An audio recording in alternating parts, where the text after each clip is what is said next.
Hey guys, welcome to Terrifying Tales. In this video we are going to represent you a story about the toy maker. Katelyn Clarkson lives in the orphanage and is in love with fixing things. She has a deep longing to be accepted and hates following norms. However, her world falls apart when Bella informs her one night, after her rebellious behavior, that the caretaker planned to sell the orphanage. They adopt her best friend, Felicia, first. And as people adopt everyone else, she finds herself alone in the orphanage until a strange servant of the house of Beckham comes forth looking for a child. In order for the servant to adopt her, she has to give up her love for mechanic and toy making, for a place in the eyes of Beckham and their sons. However, one night, when she was in the old attic creating her toys, she heard a baby boy's cry. Without hesitation, she followed the sound to find a 6-year-old disabled boy in bed. In order to make the boy happy, she hands the boy the toy. She thinks she is safe until our older adopted brother catches her. A woman doing a man's jobs is punishable by death. Katelyn becomes afraid that she will lose her spot in the family if her brother should ever reveal her secret. So, in order to cover all this up, she decides to create a toy for his school project. That way she can still be part of the family and earn his brother's love while helping her disabled brother. But not everything goes as planned. Chapter 1 Part 1 My Life at the Orphanage Chapter 1 Escaping the maids, Katelyn Clarkson hurried across the field with the caretaker running after her. Her dark short hair flapped in the air, her lungs burnt, and her legs trembled. She could have paused, leant against a tree to at least breathe, but thoughts of the caretaker locking her in the orphanage to make of her a woman pushed her on. She dodged a branch, jumped over shrubs, and made it across the lake in time to withdraw the wooden plank. Katelyn Clarkson then paused to look at the caretaker on the other side of the lake. The caretaker held her black dress like a woman in distress. Katelyn laughed when the caretaker walked away in her womanly manner, unable to risk the lake soaking her dress. Katelyn turned around and sighed. She had escaped being a woman again, and did not have to stay away from her toys. The old garage door creaked open, revealing a wooden table, 3 candles, a bundle of cloth, wool, knitting needles, a viewing machine, 2 paintbrushes, and 5 different colored inks, red, green, blue, purple, and black. She shut the garage door after herself while humming Happy by Pharrell Williams. This here was beautiful. After opening the window, she got to work on the toy car. She had created the wheels and the white doors last week while the other girls focused on cleaning the dishes, learning to speak less, taking care of babies and being real women. She dropped the brush into the green water, letting the dark ink fade away. When darkness fell, she lit the 3 candles and wore her glasses before going back to putting the wheels onto the toy car. Afterwards, she put the car on the windowsill to let the frigid air dry it. Something Bella had said popped up in her head as she sat down, causing her to bite down on her lips and clench her hands. Bella had whispered to her that the orphanage was for sale. The caretakers were trying to adopt off at least 70% of the girls, or more if possible. Bella had said, the boys do not have a problem, men mostly want them. The women usually seek a daughter. It is them who are returning. They are coming back for us girls. There has been a rise in our demand, and I plan to have someone adopt me. I want a family.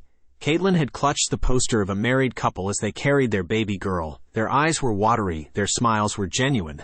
The baby looked happy while touching a handful of her mother's hair. Katelyn also wanted someone to adopt her. I also want a family, muttered Katelyn. Bella snapped at her. Then act as if you do. Act more like a woman, Katelyn. Be like Sarah. She lasted 1 month here. You were here when she was here. I only came here recently, yet the caretakers want to introduce me to 4 potential adopters. What is the matter with you then? Katelyn winced. I would like a family. But, Bella firmly said. There is always going to be but with you. No, Bella sighed and then clutched Katelyn's hand. Yes, you must try. You do not want to be here when they sell this place. You do not want to be a burden. And I can see that you want a family. Adoption is so simple, Katelyn. Katelyn let the memory evaporate. She forgot to act like a cute, sweet lady. Accept the boys' rude remarks and stay away from her toys. Bella would most probably scold her, and Katelyn did not mind. In fact, she had a problem with Bella finding a family. This might as well be her, but whenever she became a woman, she felt she no longer fixed cars, repaired broken objects, and worked on her toys. She felt as if she could not be who she wanted. When she assumed her womanly role, she had to forego car repairs or toy making for the kitchen or care for the boys like Bella. And so at times she found she could not sleep and that the days were burdensome. Katelyn reached for the screwdriver. It was such a welcoming feeling in her hands, so homely. No, she did well to hide from the dishes this morning. She did good fighting the boys for bullying Tony, and she did well by hitting Maxwell. The abrupt knock frightened her, causing her to drop and shuffle her seat away from the screwdriver.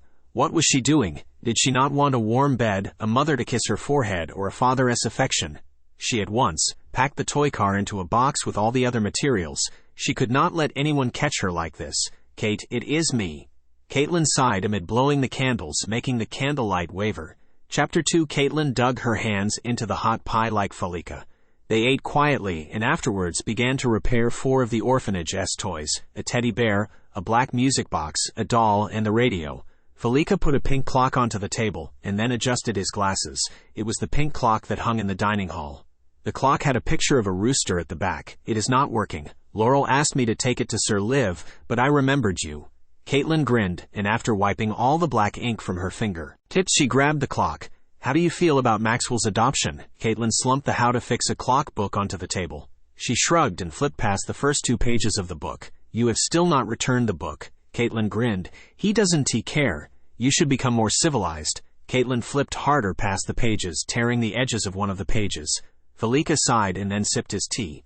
He kept his mouth shut after that. A few hours passed before they could hear the clock ticking again. Katelyn checked the clock at an arm's length and then nodded. After recoding it, she let it dry. Felicia switched on the radio that he had just repaired. It screeched as he browsed past the different channels. They settled on a channel that was playing classical music. Katelyn fidgeted with the wheels of a new toy car she had started creating while eyeing Felicia. The orange-haired boy was unusually silent. He kept wrinkling his forehead, twitching his nose, and wetting his lips. To Katelyn, these subtle gestures reminded her of the time Felicia had first smelt goat milk. Katelyn clumped her hands between her thighs and cleared her throat. This was awkward. The dozen times she had spent in Felicia's company, none were this awkward. Even the time when they had almost kissed.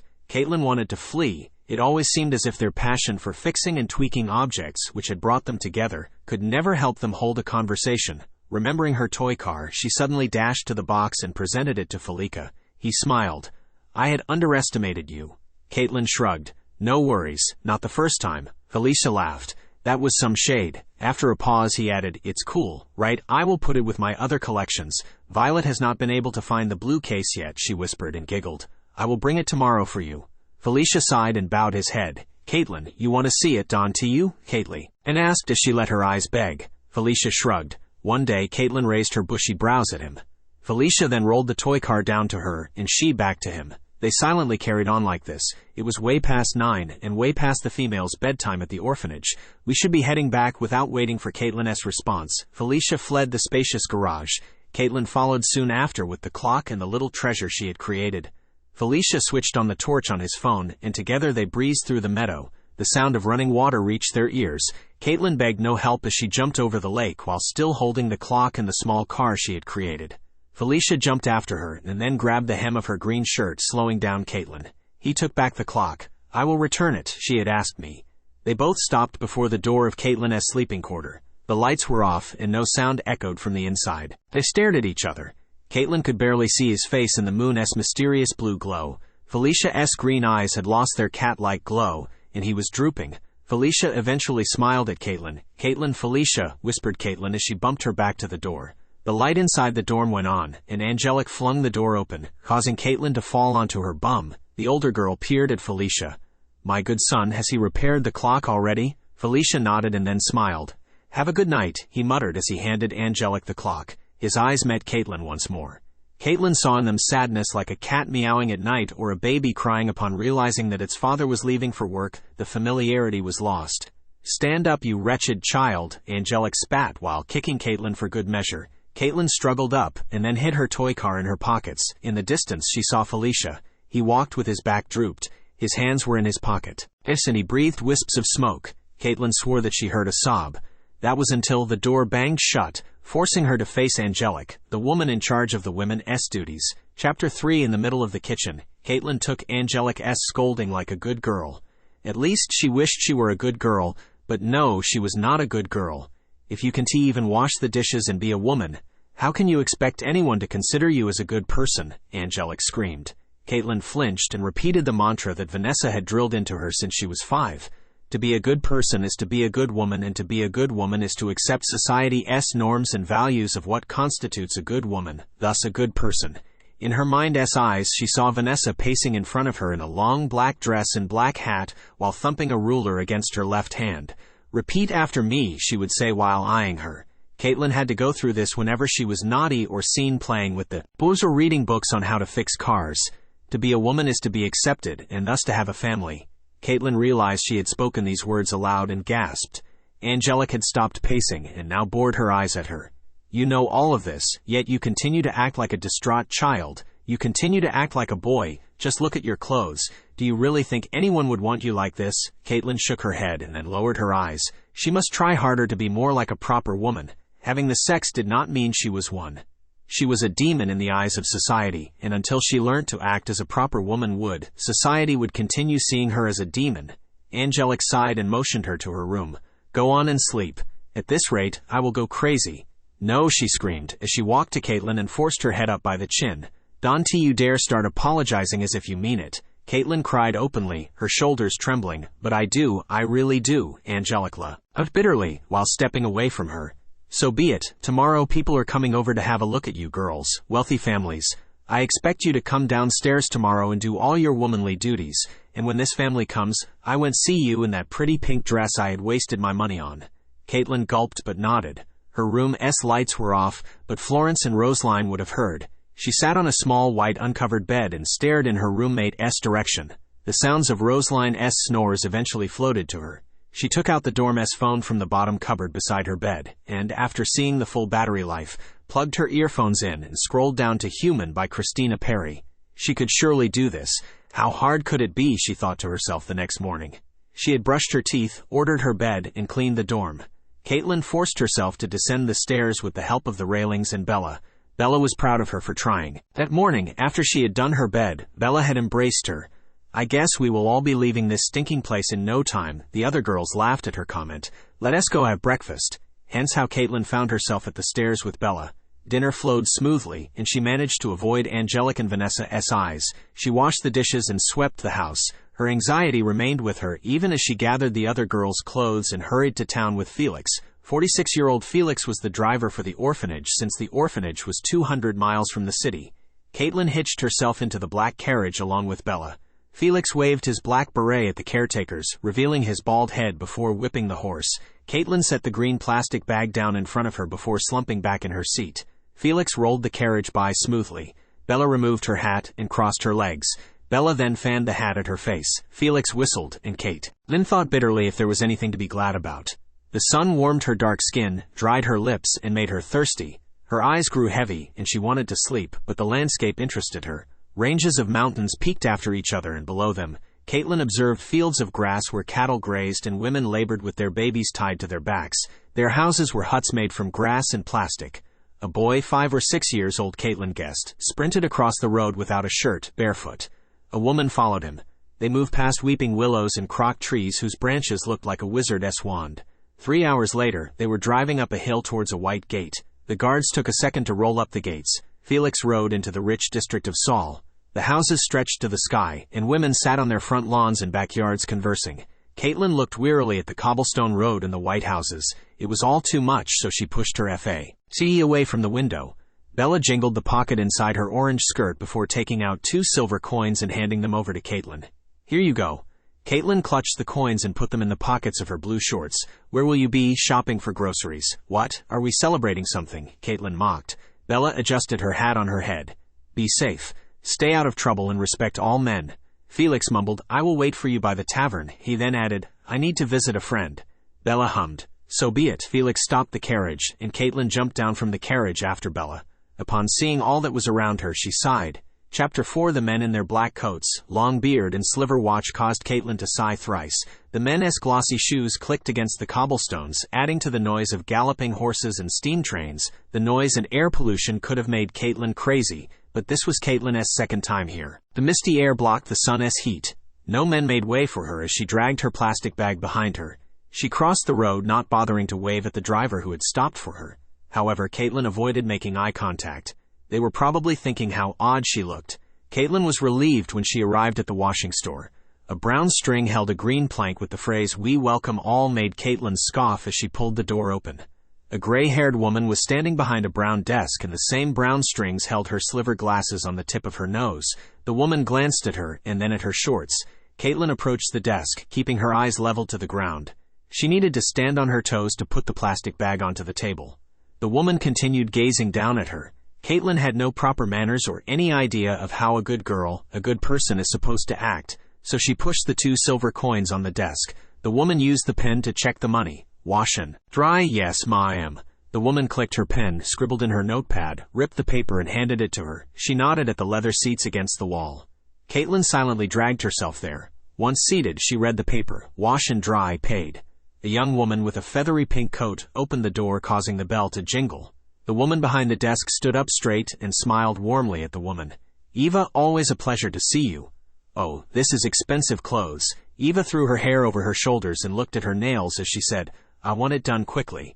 I have places to be. The old woman nodded. Sure thing. Is this Sir Beckham? Eva sighed, and then darted her eyes at Katelyn, who cast her head down. The 2 women whispered after that, and 30 minutes later Eva skipped out of the store. And 30 minutes later Katelyn gathered her folded clothes. They smelt of lavender. The old woman continued to peer at her through her glasses, waiting. Thank you, ma'am, Katelyn mumbled as she hung the white bag on her shoulders. The woman nodded and grinned as Katelyn strode out of the shop. She guessed that was all the old woman needed. Katelyn strolled down the long cobblestone and stared at the massive buildings, unleashing wisps of smoke. Men smoked pipes around a small wooden table near the tavern. The young men had rolled the bottom of their black trousers. 5 of them leaned against the wall, gulping down a bottle of whiskey. Felix had parked his carriage between 2 white carts, and Katelyn headed there. The 2 white carts made it impossible to open the doors, so Katelyn stood behind the carriage. Father, what is wrong with her? Katelyn kept her head down, and her hair covered her face. One boy whistled. Someone tapped her on the shoulder, and Katelyn remained in place. The boy thrust her around by her shoulders. Katelyn hit her back against the carriage. Why don't you answer me, Tom girl? The boy who had spoken had dreadlocks. He had a gold middle tooth and 2 long earrings. He wore black plimsoll sneakers, like the rest of the boys behind him, as well as gray pants and a white shirt. Were you ignoring me? The boy mocked in a deep, vibrating voice. Another boy dressed like this one, but with relaxed dark hair and an ostrich egg that dangled as he laughed. He sucked on a red lollipop. He patted the boy who had spoken on the chest before glaring at Katelyn. You must bring great shame to your family. One boy laughed. Or maybe she is just a servant. He elbowed the dreadlocked boy. What do you think, Tabo? Tabo rubbed his chin. Perhaps, Katelyn laughed. The 5 boys stopped talking. They gave her icy glares, indoctrinated. What fools, Katelyn mumbled. Why don't you boys run along now, go get some schooling. Maybe it will teach you to not be a puppet of all this. Tabo laughed. Alex, she acts tough. I am so scared. You should be. Katelyn rolled her eyes. Run along now. Lex laughed and patted Tabo once more against the chest. Should we teach her what happens when she steps out of line? Katelyn, with a racing heart, dropped her bag and pulled up the sleeves of her shirt. She ignored the men's eyes. She made fists with her hands and got ready. Felicia had taught her well, and she was ready. So when Alex launched at her, she dodged and slapped him. She swung her knee under Tabo's jaw, and he bled. The remaining 3 boys tried to launch at her together. They failed. Katelyn wanted to punch Alex in the ribs some more when a man dragged her away by the arm. Chapter 5. By now a dozen people had gathered to watch this. 2 men cheered her on, and one small drunk man had passed around his beret for bets. He growled when Felix grabbed her away. Once Katelyn settled beside Bella inside the carriage, Bella slapped her. What the hell do you think you are doing? Katelyn rubbed her cheeks and lowered her eyes while clenching her hands. Bella shook her head. I really thought you were going to change and take this whole adoption process serious. Did you see how much people were watching? Did you see how all of them disapproved of your behavior? Did you see how dirty those people were? She continued. I do not think you understand when I say that the caretakers are planning to sell the orphanage, but you will see soon enough. Bella unclenched her jaw before she fanned herself with her hat. The clean clothes and groceries squashed Katelyn against the carriage's door, and she refused to meet Bella's eyes to ask her if she could give her some more space to properly sit. The 4 hours' ride home was as dreadful as the hands of death. Katelyn ached to sit on her working chair in the garage and twinkle at some new toy or fix another toy, but she ached the most for Felicia. He would be proud when she told him about her day and how she handled 5 snobs. The mountain hills and empty valleys failed to steer her interest. A family of 3 had a picnic on the vast grass. Their daughter laughed, and it sounded unnatural. The mother curled her hands around the young girl while the father, smiling down at his daughter, spoke to her. There was only love, affection, and care in his passionate gazes. Katelyn remembered not her mother or father. She had no name when a woman gave her up to live in the orphanage, and she was just a babe. Vanessa used to tell her stories of how they had received her whenever Katelyn thought she was worthless. The stories reinforced her worthlessness, and she came to loathe them. Only the woman who birthed her gave her up naked. Bella, for example, had come fully clothed with other resources as well, and a letter. Katelyn had nothing. To Katelyn, she was proof of society's evil. She saw her mother's pregnancy with her as a grave error, bringing shame and bad luck to her grandparents, whoever they were. Once or twice a week at night when she was listening to worship songs, she loved to imagine her mother fighting against her parents to keep her. He understood then how different her life would be. Last week, Bella had suggested another scenario for her adoption. It was poverty. Perhaps her lacking clothes was because her mother could not afford them, and because she could hardly pay for herself, she had to give Katelyn up.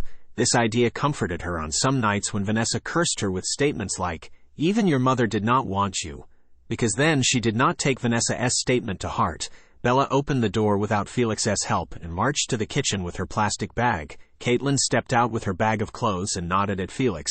"You'll be all right, missy. You only did what was right. You stood up for yourself. That is something you ought to be proud of, though unladylike." Felix got back in his driving seat. "Sure, things are looking bleak, but they will change soon, and don't fret." He waved his beret at Angelica, who was scurrying out of the house towards them. "Not planning on staying, Felix?" Angelica said while putting her hands on Katelyn's shoulders. She smiled shyly at Felix, revealing her two dimples. "We are eating your favorite." Felix tipped his head to the side. "I am tempted." He gauged Angelica for 2 seconds before shaking his head. "No, my deep apologies, madam. A man must work. The day is still young, though it fools us with its darkness. I will head out now. Send my regards to Vanessa." Angelica dropped her hands from Katelyn's shoulder and waved. She sighed and put her hands on her chest, but then realized Katelyn was still standing there. She turned around to study her. "Seems like you have been following orders all right thus far." She nodded. "Go on and give each girl her clothes and then go get dressed. I already set the pink dress on the bed." Katelyn cannoned from Angelica's sight. She took the stairs 2 at a time. When she opened Bella's door and found her sitting before the mirror dolling herself up, she headed over to Bella's bed and put the clothes in the middle of her bed. "I am sorry," Katelyn sighed. "They had provoked me." Bella snapped her makeup kit shut before spinning around to face her. "You are sorry once again, Kate. At this point I do not even care. You are a woman, and you are supposed to handle all these subtle problems. I have other things to worry about." Bella spun her seat around to face the mirror again. "I have a meeting with one of my potential adoptive parents, 15 years old. Hey, who knew that it would take me this long?" She had set down her makeup kit and then shook her head and began to reapply her makeup. "So honestly, whether you stay or go is up to you now. Being stuck in an orphanage will only lead you to live a poor life. There is no prospect. I create my prospect. I create my own future," Katelyn whispered. "That is your mistake, Kate." Bella slumped the foundation against the table. "Men create futures. It's just how it works. It's God. It's the law here. This is currently the means through which God is working, except I get out. I don't want to be upset before meeting them."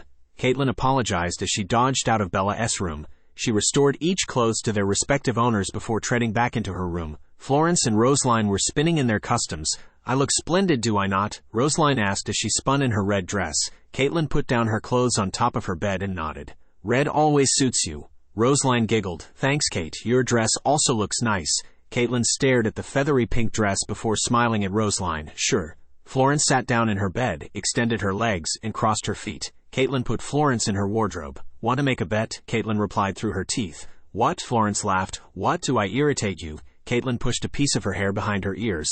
"No, I just don't like your bets. Let us predicate who is going to be the first one to leave the orphanage." "Florence." "No," Roseline interjected. Her red lips remained open. "You go first, Kate." Florence smiled at her. Katelyn shrugged. "I am already out of the picture. So from the girls, I guess it is Bella, and from the boys, Maxwell." Florence laughed and then made a bowed beeping sound. "Nope, the girl is correct, but the boy is not correct. Florence, you've got 2 chances now."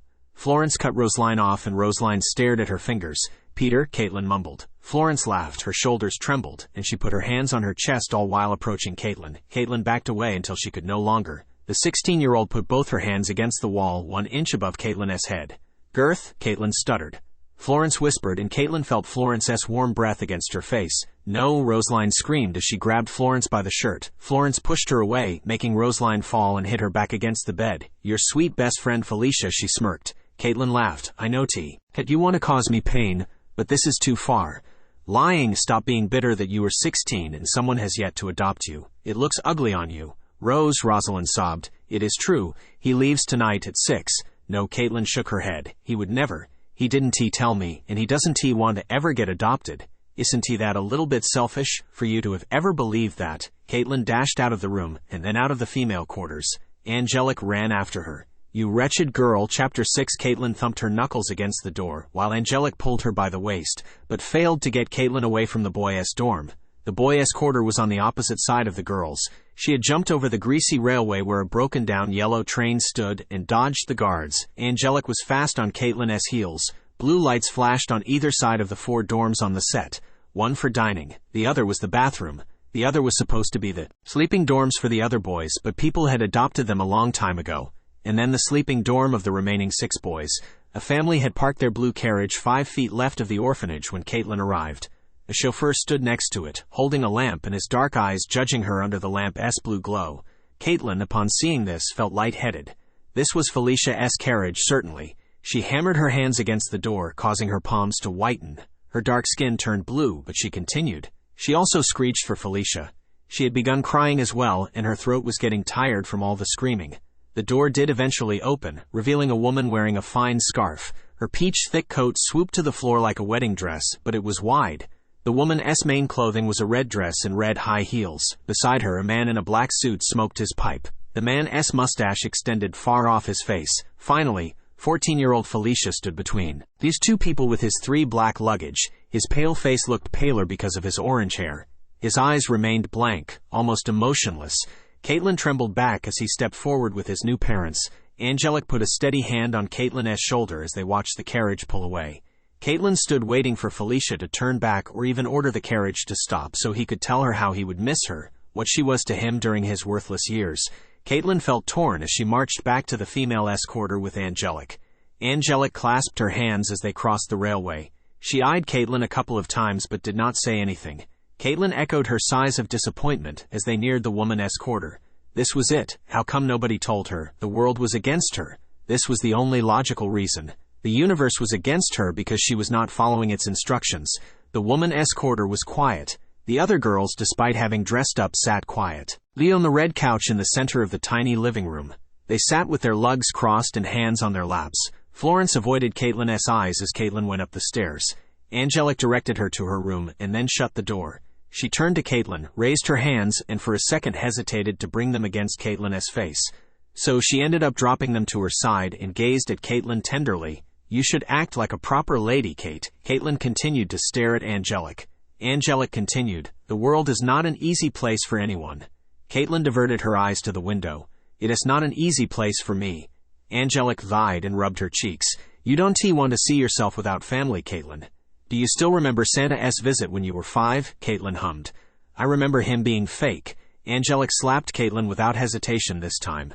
Katelyn continued with tears shimmering in her eyes. "I remember thinking all good things in the world are fake. Behind them hides evil." "Yes, like you." Katelyn shut her mouth and stared down at her feet. "You were so innocent when you first came. A baby. Now look at you. What a corrupted human being you have become." Katelyn's hands shook. "I see no good in you. But then when I remember your promise the previous night and how you were able to keep it thus far, I do think maybe you are a proper lady. Maybe you are a good person, and now this. He was my best friend." Katelyn cried. Her mouth shook from the attempt at keeping away the tears. "He is a man owes you nothing. Now let us stop this nonsense. You are 14 years old now. You must look for a family. We will be waiting downstairs." Angelic paused at the door. "You only have 5 minutes." The door clicked shut. Katelyn dropped to the floor, howling. Her sadness at Felicia's departure tore her. Felicia had been family or even a boyfriend. They had shared so many good afternoons, even when they had almost kissed. She looked right at the mirror. Her reflection was sad. She was a disaster in the making with her wavy hair, snorty nose, red eyes, and trembling lips. Katelyn pulled out her blue suitcase. Inside the suitcase, she browsed through the various toys she had created and fixed, and sitting amongst the other toys was Maxwell's black car. This was when her love for toy-making began. She snorted. She had Maxwell to thank for this love she had developed. She clipped the suitcase shut. They hanged women they found doing a man's work, or worse, they banished them to the mines. Katelyn pushed the black suitcase under the bed and trembled back up. The feathery pink dress looked awful on her as she stared at herself in the mirror. She composed herself before putting the dress on. She felt naked underneath. She felt so open. She spun around before the mirror but almost toppled over. The dress squeezed her small 14-year-old body. With what intent had Angelic brought this? Katelyn rubbed her temples and headed for the door but paused midway. What was she doing? Wearing a dress was not her. It did not go with her nature. Another wave of sadness overwhelmed her. She dropped to the floor trying to breathe. Wearing a dress felt wrong and made her want to vomit. She could not go downstairs in pants and a shirt because it would not be ladylike. So without hesitation, she locked the door and changed into her pajamas. She switched off the lights after folding her dress away and plugged the earphones into the jack while in bed. Despite Christina Perry singing Human to her, the song failed to completely drown the laughter from downstairs. They sounded so happy, and she was here so miserable. Life had welcomed them but had kicked her out. She lost consciousness when she heard Angelic scream. Cheers, Chapter 7. Katelyn awoke alone, and where there was once a bedsheet, laid bed frames across from her. Katelyn cried as she wrapped her blanket around her. The earphones fell from her ARS and her hands trembled. A man and a woman had adopted Roseline and maybe Florence also. She exhaled and inhaled as she strode towards the door. Her hands trembled as she took hold of the doorknob, twisted and pulled. The door squeaked open, and she peered out from the gap. Girls had once run down the hallway screaming and talking. In the morning she would hear the plates clatter and the girls gossiping. Katelyn would hear the bathwater running and Lisa making breakfast. As she descended the stairs with her hands holding onto the rail, she heard one of the caretakers whispering, "Poor girl." "I know. What will we do with her?" Lisa asked. "She refuses to follow the rules. Nothing good will happen for her." Vanessa said that she was considering sending her to the international nun school. Katelyn fell when she tried to run back up the stairs. The two caretakers, Lisa and Angelic, stood at the end of the staircase, their lips pursed. They held silver plates filled with eggs and bacon. Angelic cleared her throat and lifted the plate, and with an awkward smile said, "Food is ready. Go on, child, brush your teeth and come down to eat. The others will be here soon." Katelyn smiled meekly and nodded before heading slowly back up the stairs. Katelyn grinned at what Angelic had said. Angelic said that the other would be back soon. She brushed her teeth and wiped her face before hurrying back downstairs. Katelyn sat beside Lisa and paid no heed to her conversation with Angelic. Angelic adjusted the white cloth on her head before darting out of her seat to open the door. Roseline and Bella walked in along with Kat. Vanessa followed directly behind them. The three of them talked excitedly, none focused on Katelyn.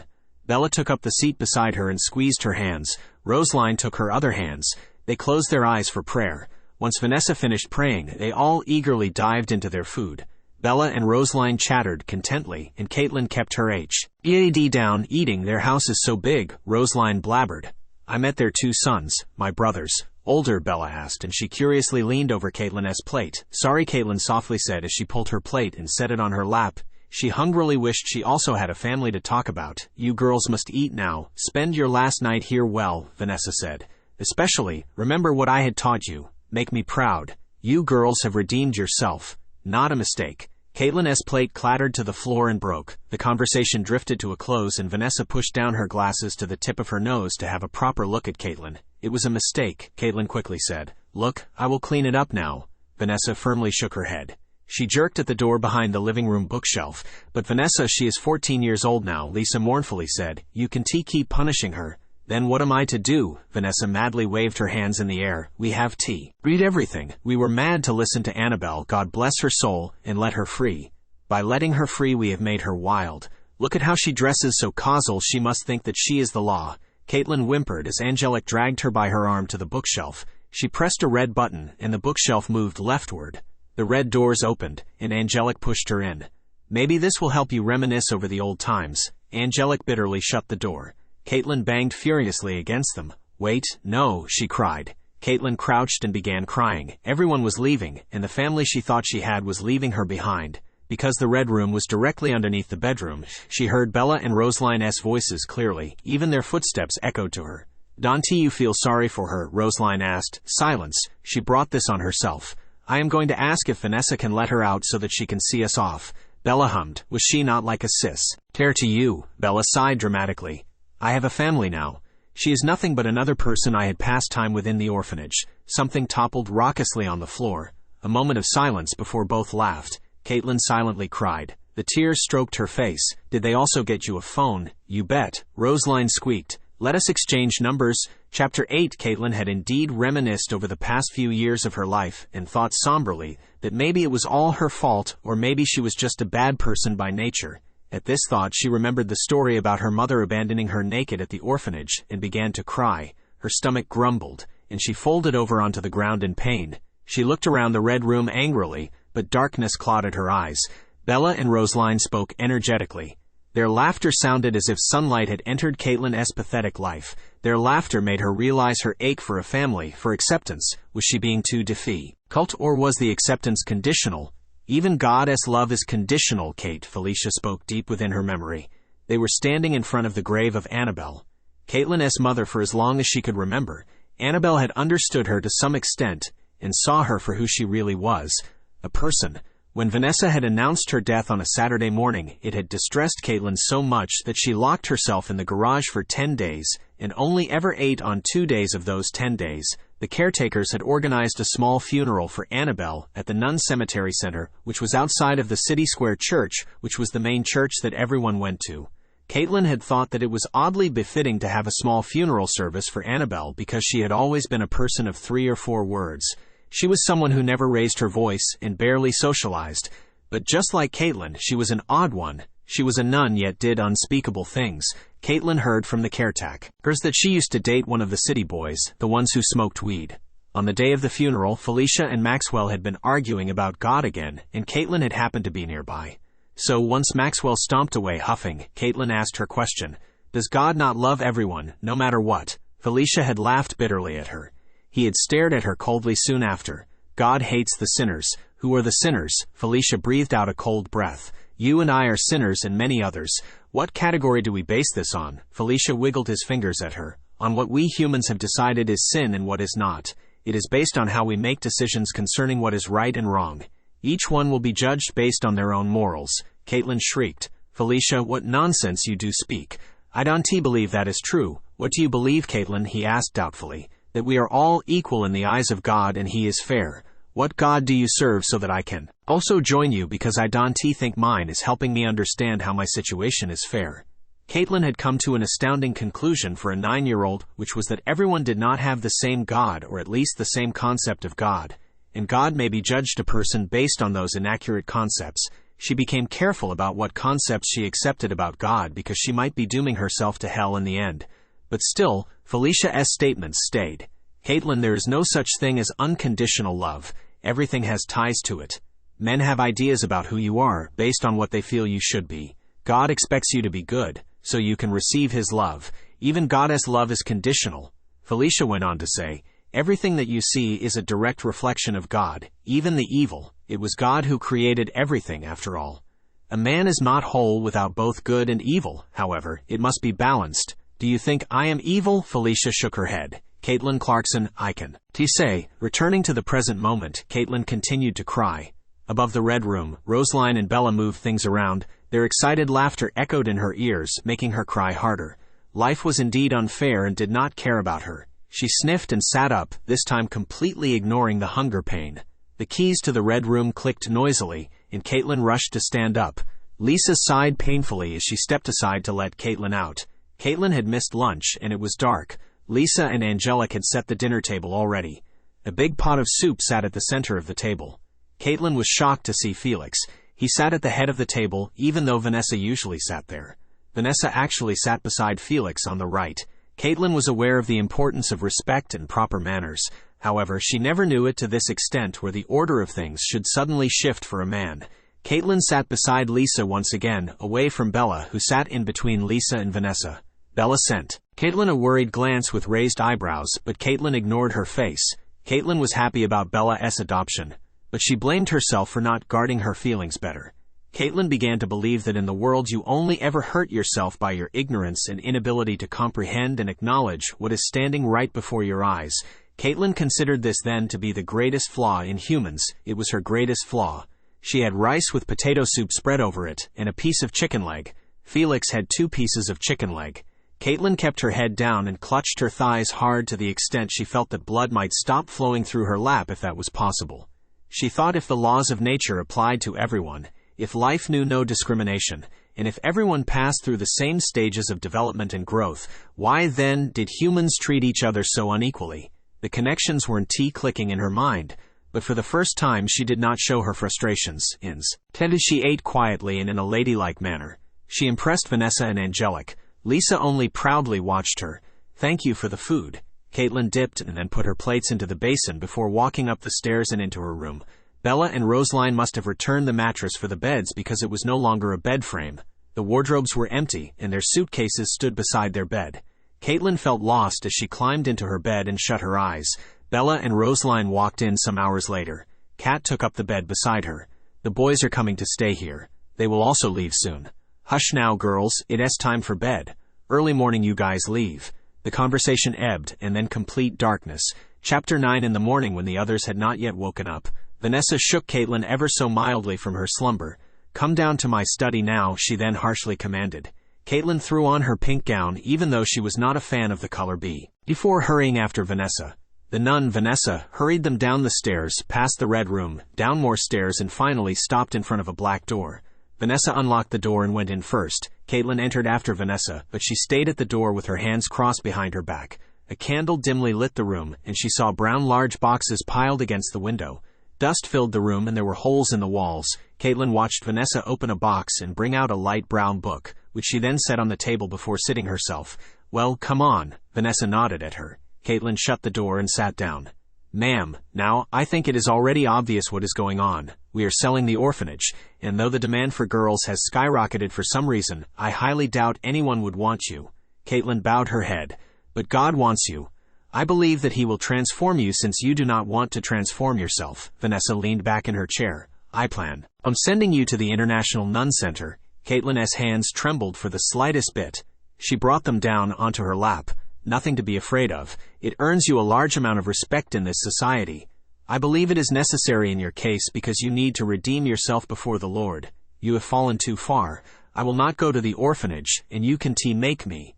Vanessa towered over her. "It is not up for discussion." Katelyn kicked her seat over and ran out of the office with Vanessa on her heels. For some reason, while running, this situation became seemingly funny to her. She was 14 years old, she thought distressingly, as she reached the door and watched on with such coldness as Bella ran into her new mother's arms, and on the opposite side, Rosaline was holding her daddy's hands. Kate's carriage had already taken off. Kate caught her eyes and raised her hands to wave, but Katelyn did not return it. The carriages left one after the other. Vanessa breathed loudly against the back of her neck. She had bent over from the running and tried to catch her breath. Her one hand was on Katelyn's shoulder as she said, "You see, you are unwanted." At the distance, Katelyn saw two boys marching toward the girl's quarter, and Laurel was marching as carelessly as they were. Vanessa pushed the Bible against her chest. "Go on back to your room. Start praying." Katelyn did as she was told. She returned to her lonely room but did not pray, and instead sat on the floor browsing through all the toys she had ever made, crying. What a bitter day this was. They had accepted Rosaline for who she was since she had always been classy and well-mannered. Being a woman had always come easy to Rosaline, even Bella. The other girls in the orphanage had also been themselves. Although life had accepted her as she was, man could not. Just then her door opened, and Maxwell marched in with a malicious grin on his face. "I knew no one would ever adopt an ugly duckling. What is that you got?" Katelyn tried to close the case quickly, but Maxwell was quicker in snatching it away from her. The toys splattered all over the floor and Maxwell gasped as he kneeled. "Isn't he this Bill's toy?" He picked up the Iron Man doll. "Wasn't he this broken? What are you doing with all these, Katelyn?" Maxwell's eyes looked ready to burst out of his eyes. "Maxwell, wait, I can." Vanessa fear seized Katelyn, and she launched at Maxwell, knocking him over. They wrestled on the ground. Katelyn's main goal was to take back the toy. Lisa pulled her off Maxwell, crying. "What is this mess? What is happening here?" Vanessa cried. "Your parents are almost coming, Maxwell," Laurel screamed. Maxwell stood up and angrily exclaimed, "You should burn to hell for even doing this, and the rest of you should also burn." Laurel gasped and Vanessa's bottom lip trembled. She shared a concerned look with Laurel before clearing her voice. "Let us not be in haste now. What is the matter? This was Bill's toy and I know it had broken. In fact, it was unrepairable. I had even tried to repair it, but it could not get fixed. However, here in her suitcase, it lies, fixed." Maxwell shook the toy in the air. "What negligence is this? She is out of control." When Katelyn stared into Maxwell's eyes, she did not see the young boy who would share his toys with her, and she tried to search for the liberal 5-year-old boy she used to play with but only found a slave. This realization shocked her, and she stood dumbfounded in Lisa's hands. "Give it to me, Maxwell," Laurel murmured in a deep, sinister voice. "I will handle this." And so, in the empty room, Laurel had indeed handled it. He asked Vanessa and Lisa to leave, and for the first time Vanessa looked sorrowfully at Katelyn. "Please, Don T, be harsh. First know if it is true. Don T, tell me what to do," Laurel murmured before banging the door before her face. He turned to Katelyn. "What a sinful girl you have become. I am not shocked that Vanessa and Lisa were too surprised. After all, they had taken their evil advice from Annabelle, and I thank God she is dead. As he spoke, he walked around the room looking for something. When he found it, he nodded. This will do. He smiled pleasurably. Show your hands now. Katelyn shook her head, crying, please no, the devil tricks me. Katelyn received pitifully 20 lashes on each of her hands. She endured the whip on her bum as well. Laying in bed crying, she stared into Laurel's eerie face. This will teach you your place. No food for you today. The door clicked shut, leaving her to bawl. The palms of her hands reddened and throbbed. The cramps made it far worse. She opted out of her pain and so slept. Chapter 10. Katelyn thought she would die, and that it would be her hunger that killed her, no matter what she tried. Laying on her back with her legs stretched out on her sides with her legs still stretched out, her cramps continued. A while ago, she heard horses galloping away, and then the conversation downstairs ended. She heard them clattering their plates, and the smell of food aroused her stomachache even more that she started crying. Katelyn no longer had the option of sleeping. She had exhausted that option after her painful whipping. She wished she could change all of a sudden, and she looked at her toys pitifully for the first time. She sighed. She knew that she would not give up her love for toy making. There was not a chance in the world, but yet she felt an overwhelming need to change. Her deep desire for a home and a family overtook her desire to create toys currently. However, even as she stared at the toys, her love for them resurfaced. She had been the one to create these things, and she thought maybe she was pretty awesome. How many people could claim this? With hesitant hands, she reached for the teddy bear. It smelt exactly like lavender and spring. It smelt of sweet spring and play dates with Roseline and Bella, of them eating cupcakes under the sunset beside Abel. It reminded her of the soft touch of winter as she stood outside beside the snowman Bella had created with a forced smile on her lips, and the birthday present they had given her. It reminded her of the late nights beside Bella and Annabelle. Katelyn picked up each toy with each passing memory, and tears flowed down her face. She snatched all her toys inside her arm. They had gone away. The toys fell from her arms as she cried harder. Bella, Roseline, Kate, she cried. Lisa pushed open the door and rushed to her. Katelyn, dear, dear, dear. Poor dear, Angelic muttered from behind Lisa. Lisa cradled Katelyn into bed while whispering sweet words. Sleep now, dear Katelyn. Baby, sleep. Tomorrow everything will be all right. Katelyn sank into sleep, leaving Lisa, and when she awoke it was raining and she was by herself alone. She cuddled her legs against her chest and closed her eyes. If she listened closely, she could hear Bella and the other girls giggling. She saw them sitting at the kitchen table sipping tea and eating creamed biscuits. In her mind, she was rushing into Bella's arms. Lisa harshly whisked away her daydream when she opened the door. Lisa sweetly smiled at Katelyn as she set the plate of food on Katelyn's lap. Eat up. You can help us pack once you are done. Lisa walked to the door, got to the door and paused. She breathed in deeply, turned around to face Katelyn and sent her another heartwarming smile, even though her eyes teared up. Are you all right, Katelyn? Katelyn forcefully smiled. Your food always makes it better. Lisa hurried out of the room, shutting the door angrily. Katelyn ducked her head at the sound before picking up her bread roll and biting into it. Indeed, Lisa's food did make everything better.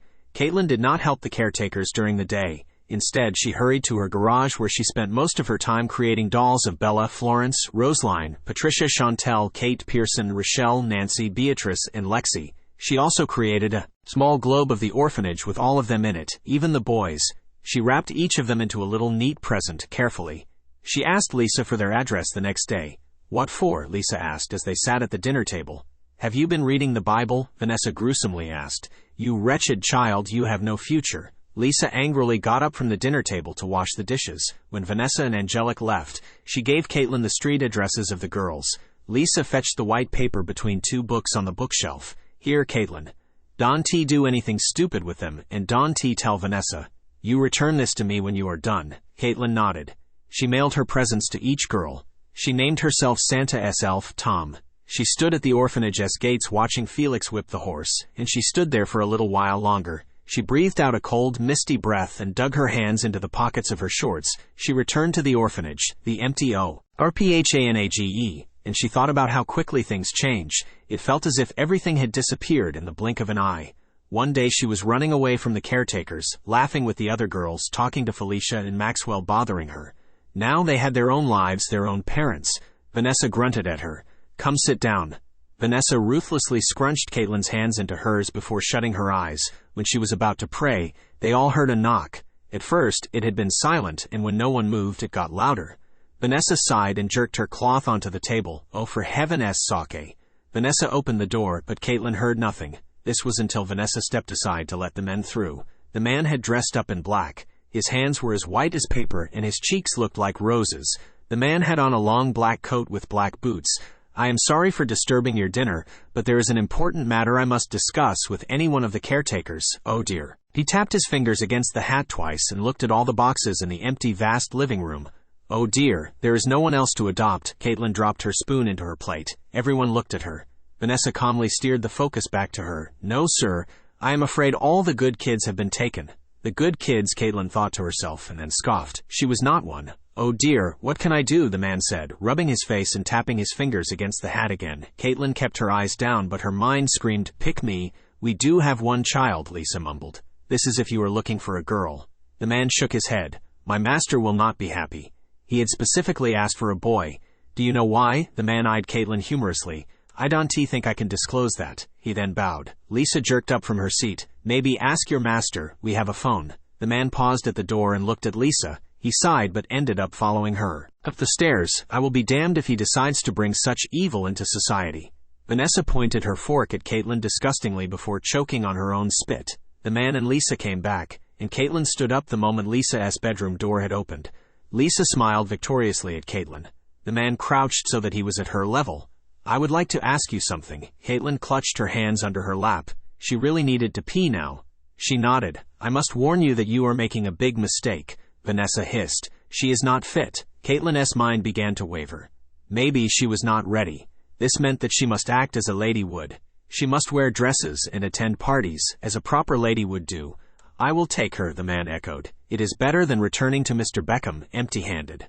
Vanessa gasped, and so did the other woman. Even Lisa had paled. "Now tell me." The man casually looked into Katelyn's eyes. "Will you be Mr. Beckham's daughter?" Katelyn almost fainted. Then, "May I please have the night to think?" The man nodded, putting his hands up to stop Vanessa from complaining. He gently smiled, and his eyes found Katelyn's once more. "It is only fair." Lisa immediately led the man to one of the rooms. "Katelyn, thank you for the food," Katelyn mumbled, and hurried into her room. She fell onto the floor and wrapped her hands around herself.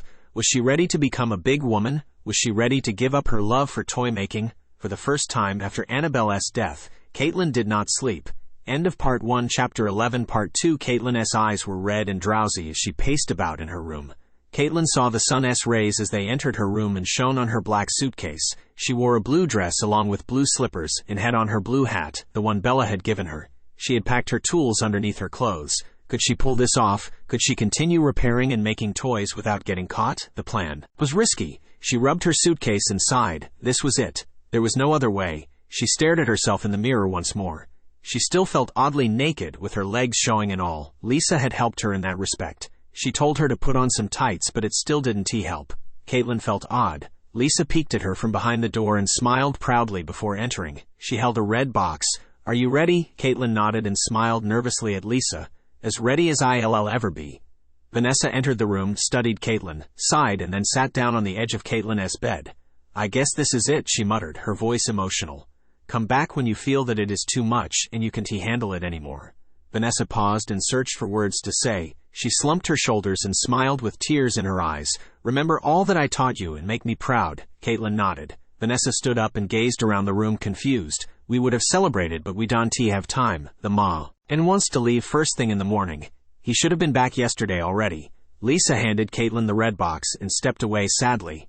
"Because your mother had not written anything for you when she had handed you over, we decided to make something for you. Annabelle had also written you a letter. So I suggest you read it when you have the time." Katelyn stared at the red box and her lips trembled. "Thank you," she whispered gently. She then set the red box down onto her bed just as Angelic entered the room. Her eyes were red as well. Katelyn reached under her bed and took out the globes she had made. With shaking hands, she gave each caretaker her own globe. Vanessa shook the globe furiously, although she stared at it in awe. "For us," Katelyn nodded. "It was a cheap thing." Katelyn avoided Vanessa's eyes. Angelic went to her knees, her hands shaking.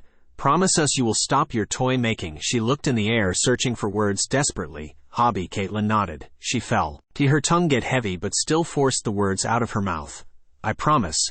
I guess it is a promise I made the moment I agreed." She sadly smiled. "I won't disappoint you guys." Vanessa broke down crying, and Angelic had to put her arms around her as they accompanied Katelyn to the front door where the awkward stranger stood. The man, whose name was Kenneth Brown, but she was expected to call him Kenneth, smiled excitedly at her before taking her suitcase from her hands. "You look like a proper lady, Katelyn Beckham."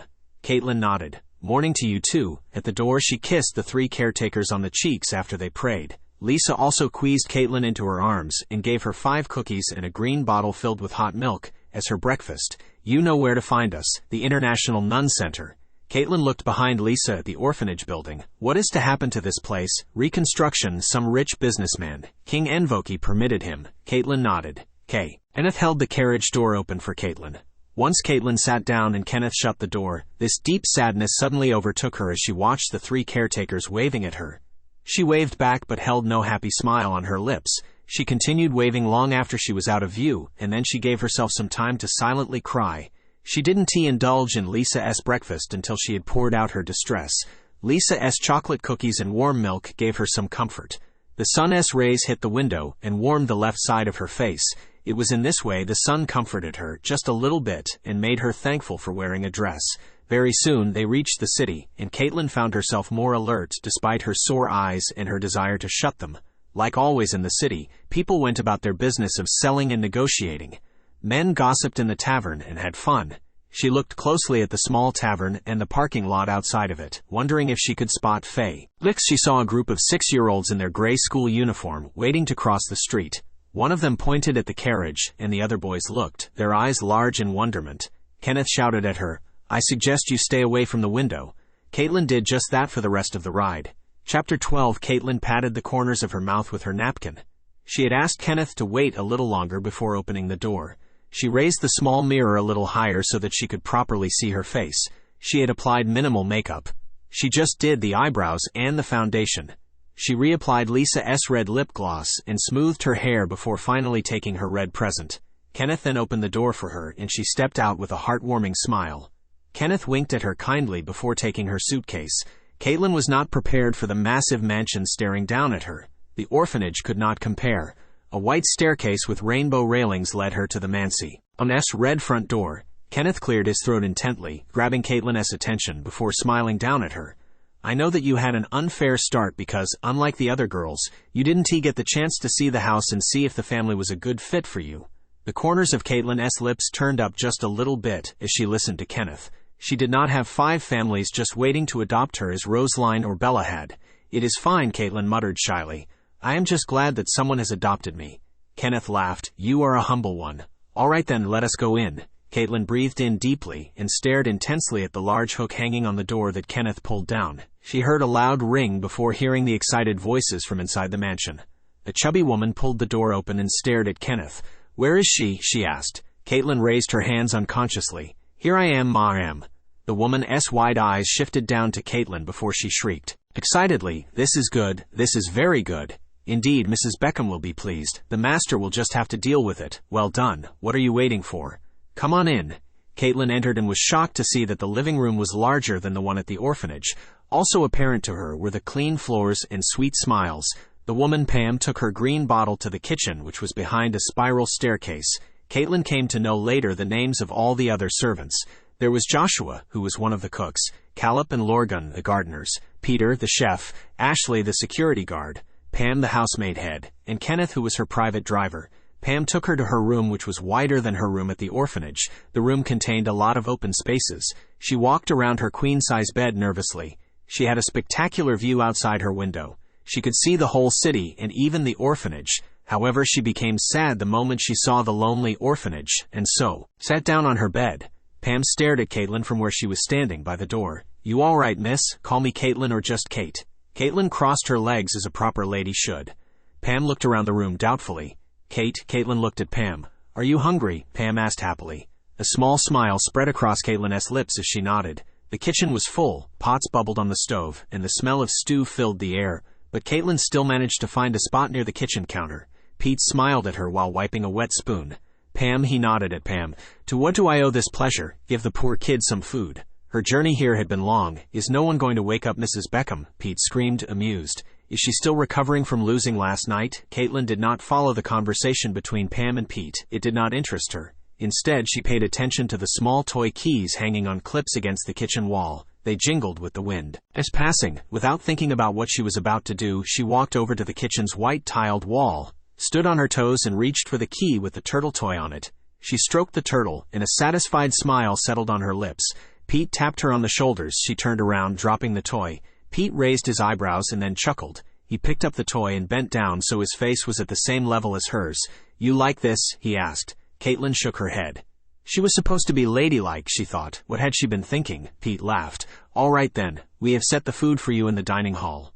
Pam will take you there," he said as he returned the keychain back onto its hook. "Thank you," Katelyn mumbled, feeling rather awkward. Pam swept her out of the hot kitchen, and she was grateful. The dining hall was extravagant but empty and lonely. Pam patted her hands and quickly darted back to the kitchen. Katelyn sat down and twisted her fork into the hot spaghetti. She had a moment of doubt as she sucked the spaghetti into her mouth. What if this had been a mistake? Everything made her head swirl. From the picture hanging in the corridors, the 1,000 stairs in the house, the many separate rooms, and the thousands of maids, she wondered if the others were as lonely as she was. The afternoon passed briskly by. She hadn't found any hiding she could run into to focus on making some new toys. She sat inside the living room the whole day, after giving Pam her plates and thanking her sincerely. "Child, you re too kind. I'll be with you now." Katelyn didn't see her again. It has been 2 hours. Katelyn sat looking out beyond the garden filled with daisies. They looked yellow and sunny. She deeply missed her sisters at the orphanage, even the caretaker. She fell asleep a few hours later. Chapter 13. Is she sleeping? Mr. Beckham asked Kenneth. Katelyn heard Mr. Beckham in her sleep. She slowly awoke and turned around on the red sofa she was sitting, sleeping on, to stare at Mr. Beckham. He was a tall man with a long black mustache, but not longer than Kenneth's. There was a woman who was carrying Mr. Beckham's suitcases, coat, and hat. Katelyn recognized this woman as the rich woman who had walked into the wash and dry store, all bouncy and happy. She recognized Eva. Katelyn briefly made eye contact with Eva. However, Eva was the first to break away from the staring contest with Katelyn. She then headed up the stairs. It was very awkward but also funny. Eva looked at Katelyn one more time before walking into some random room and then shutting the door after herself. Katelyn learned that she would only see Eva again at dinner. For now her father, Mr. Beckham, inspected her. He was such an odd man. His one eye was green while the other was red, and although his dark skin was flawless, some parts of it, especially the parts around his fingers, were blue. Katelyn stood with her hands intertwined in front of her while looking at the floor. Mr. Beckham cleared his throat. "I guess my wife won." Pam playfully clapped Mr. Beckham. "Don't say that. She is extremely grateful to you for adopting her." "Then let me hear it from her." Mr. Beckham looked at Katelyn. "Tell me, my child, what is your name?" Mr. Beckham's voice reminded Katelyn of Santa Claus. "Sir," she started. "Sir," Katelyn gulped and shook her head. No, she had to restart. "Mr. Beckham laughed. "This is ridiculous." Katelyn remained standing with her head bowed until Mr. Beckham shut his bedroom door. She would have crumbled to the floor if it weren't for Pam catching her and helping her sit down on a chair. "Kenneth, go into the kitchen and grab a glass of water." Kenneth mumbled an okay before running off. Pam held the silver glass to Katelyn's lips, and Katelyn gratefully sipped the water from the glass Pam held. 2 minutes later, Pam withdrew the glass from Katelyn's lips and smiled kindly at Katelyn. "Are you feeling all right now?" Katelyn nodded. "Do not be intimidated by the master. He is a good man at the end of the day. Would you like anything else?" Katelyn at first hesitated, but after a few minutes she found her voice and spoke. "Is there perhaps an empty secret room?" "An empty secret room?" Pam repeated with her eyebrows raised. Pam must be judging her, Katelyn thought, so she quickly shook her head and added, "I mean like a library, a room of some sort. You re-educated, miss, Kate?" Pam stuttered while furrowing her eyebrows. Katelyn hesitantly nodded. She was trying to read into Pam's question, also her surprised expression. Katelyn had no clue whether what she had confessed to, which was her ability to read, was something a lady was supposed to know. She had only heard Vanessa and Angelic talk about it with Bella a few times. She remembered Vanessa calling these sorts of women, the woman who read, classy. And when she had heard this, she immediately asked Felicia to teach her how to read. However, despite having learned to read, Vanessa told her that no one would ever call her a classy woman because her manners stunk. Katelyn now blushed under Pam's intense stare. Pam stood up and grabbed her hands. Katelyn was standing in front of her father again. Mr. Beckham removed his glasses by lifting them up so that they sat on the top of his head. And then he stared at Katelyn while listening to Pam. He nodded a couple of times and even smiled kindly at Katelyn, who just about managed to return his smile. "So you like reading. Are you into fantasy? I am guessing that you are too young to read romance. It seems like all women grow up to love romance, though my son seems to be a different case. Son, Mr. Beckham had indeed a son. He did not go into depth discussing him, only that he was disappointed in him. Katelyn simply nodded. Mr. Beckham had led her down the corridors, past 70 rooms, and now they stood in front of a white door. He turned to stare at her. This is the library room. Your mother usually calm is here, but you can share it with her. Do you also like reading? Katelyn looked at the floor. Father, that sounds oddly unpleasant to the ears. Paul is fine. Katelyn relaxed her shoulders. She agreed with Paul. Father had sounded too odd on her tongue. Paul shook his head. No, I don't. Well, I do, but it is a different sort. What sort? Katelyn pushed on. Paul's eyes glowed for a moment with excitement that Katelyn has never seen before. It is something I wish to share with my boys, he sighed. If one of them could just be a man. Katelyn wished she hadn't heard that. Was everyone like this, she thought, as she finally walked into the room. Paul hadn't stopped looking at her. Not that I do not want to share anything with you. I am sure we will get to know each other as time passes. Katelyn nodded, but she could not bring herself to look at Paul. Thanks. At least I have something to do for now. Paul stared at his hands and laughed nervously. How about I take you to the garden front tomorrow? Katelyn's hands trembled. Was she already disappointing Vanessa? She knew she was not ready for this, yet she had left the orphanage. Had it been for this, Katelyn had started crying. Tears streamed down her face and splattered on her hands. Paul suddenly sat down and pulled out a book. He patted the spot right beside him, and then waited until Katelyn had sat comfortably. Charlotte S. Webb, Chapter 1. Before Breakfast. Thank you for watching, guys. If you enjoyed this telling story video, please do not forget to give us a like, comment, share, and subscribe.